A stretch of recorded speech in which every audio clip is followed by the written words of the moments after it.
Aujourd'hui, nous allons faire la leçon sur les feux du véhicule. Donc tey ñu ngi fas yéene def leçon bi nga xam ne moom mooy wax ni ñuy taale les différentes feux du véhicule lampe yi nga xam ne ñoom ñoo nekk ci oto bi lampe oto yi nag dañoo bëri am nañu les feux de route, feux de croisement, feux de position, les clignotants, feux de détresse et les feux stop. Donc yooyu yëpp bu ngeen xoolee manette bi ñoom ñu ngi ci sauf feu de détresse boobu dinañ ko gis ci kanam. Maintenant, ce qu'on veut savoir sur cette leçon, c'est quels sont les différents symboles qui allument chaque feu du véhicule et quand est-ce qu'on doit allumer chaque feu du véhicule.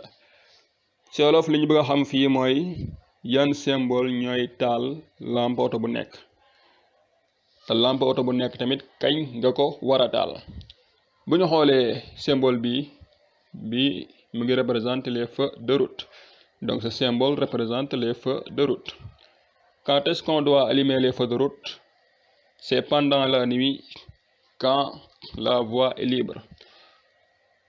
kañ nga war a taal say feux de route mooy su guddee bu fekkee tali bi amul benn oto toppoo ci ginnaaw oto tamit ñëwul sens inverse, si boobu lañ la may nga mën a taal say feux de route te symbole bi ngeen gis nii moom mooy les feux de route. kon exemple bii ñu leen woon à l'écran, ce véhicule a allumé ses feux de route. kon gis ngeen exemple bii ñu leen woon oto bi mu ngi taal ses feux de route. feux de route nag parfois ñu ne mooy phare yi mais c'est la même chose, donc ñoom ñooy lampe oto bi gën a leer bi nga xam ne mooy tax nga mën a gis sa kanam bu fekkee guddi na. mais nag bu fekkee guddi na oto di ñëw ngay dajeek oto waroo taal ci feu de route, boo nekk ci ginnaaw oto tamit waroo taal ci feu de route. kon yan feu nga war a taal? feu yooyu mu ngi nekk feu de croisement. symbole bi ngeen gis écran bi moom mooy symbole feu de croisement, donc feu de croisement da nga ko war a taal su fekkee da nga topp ci ginnaaw oto da nga ko war a taal pour bañ ko éblouir à cause de ses rétroviseurs. donc da nga ko war a taal tamit bu fekkee da nga gis oto buy ñëw à sens inverse, donc booy dajeek oto da nga war a taal ci feu de croisement pour bañ a gêner oto bi nga xam ne mooy ñëw sa kanam.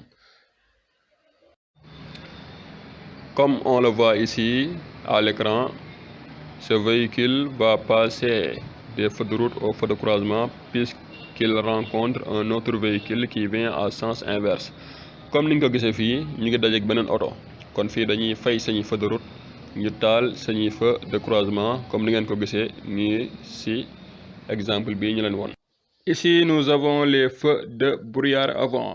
Les feux de brouillard avant ne sont pas obligatoires pour les véhicules, mais si votre véhicule en possède, vous pourrez les allumer à chaque changement de temps.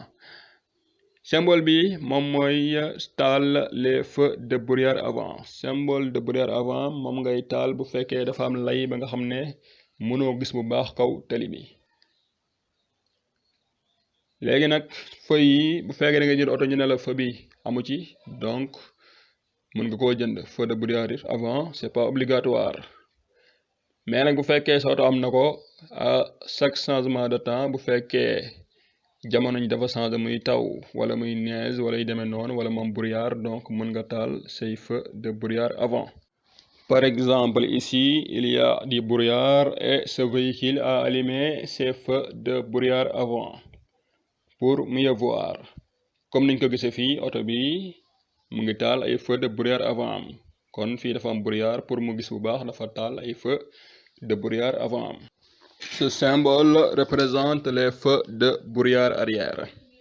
Les feux de brouillard arrière sont obligatoires pour tous les véhicules car permet aux véhicules derrière nous de nous repérer facilement en cas de mauvaise visibilité. symbole bi ñu gis moom mooy taal les feux de brouillard yi nekk ci ginnaaw oto bi.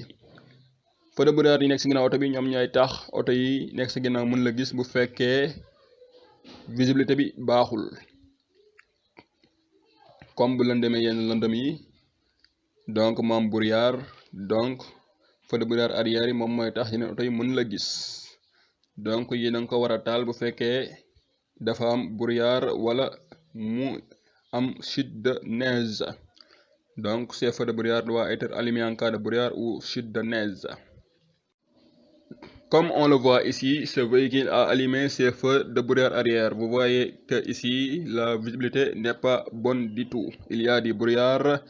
Donc chaque véhicule devra allumer ses feux de brouillard arrière.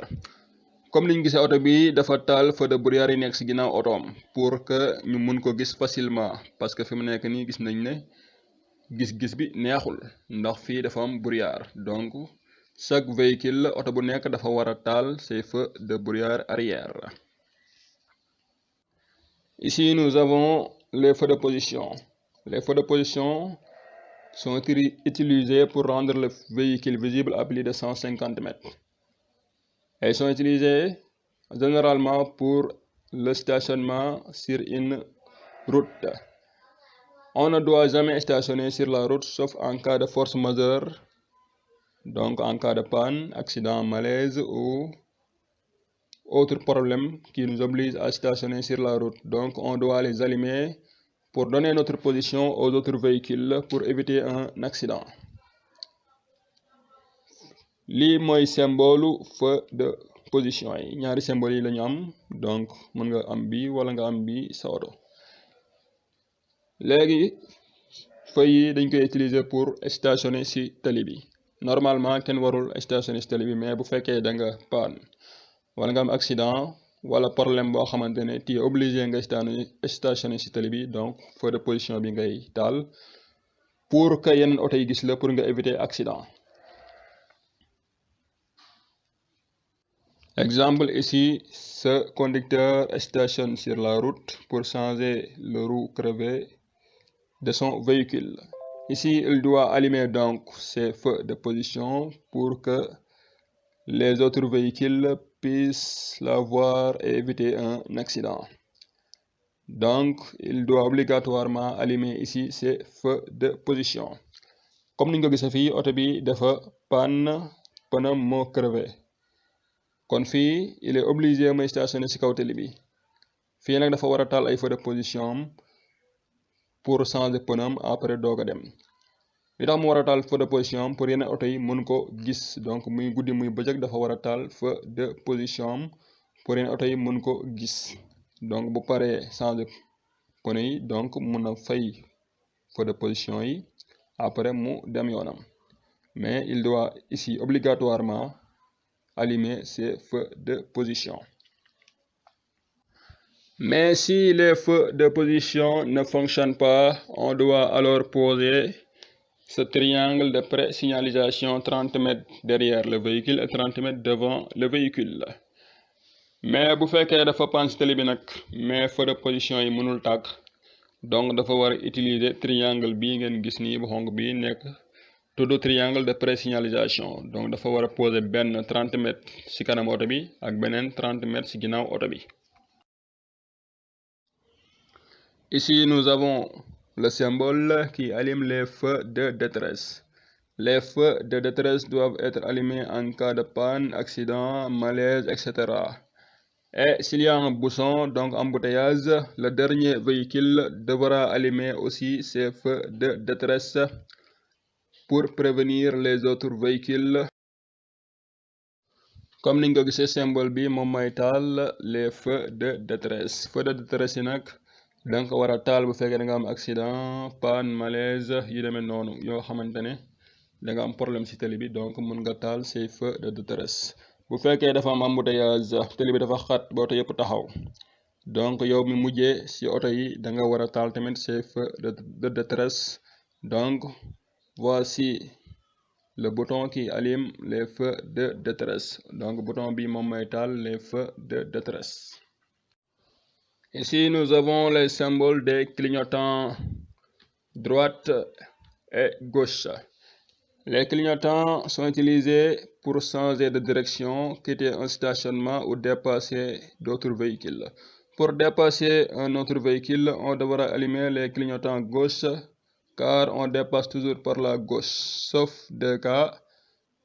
Quand un véhicule va tourner à gauche, alors on pourra le dépasser par la droite et un tramway. Tramway, on le dépasse par la droite. donc symbole bi ngeen gis ni moom mooy clignotant yi am nañ clignotant càmmoñ clignotant ndijoor. clignotant yi di leen utiliser boo bëggee jàdd ndijoor wala càmmoñ. booy jàdd ndijoor da ngay taal clignotant bi jëm ndijoor, booy dem càmmoñ da ngay bës clignotant bi jëm càmmoñ. donc ñoom loolu lañ leen doye. bu fekkee tamit da ngay dépasser oto da nga war a taal clignotant gauche bi jëm càmmoñ, donc parce que càmmoñ la ñu dépasser. sauf bu fekkee oto bi dafa bëgg a jàdd càmmoñ, donc kooku mën nga ko dépasser par ndijooram. tramway tamit mën nga ko dépasser par ndijoor.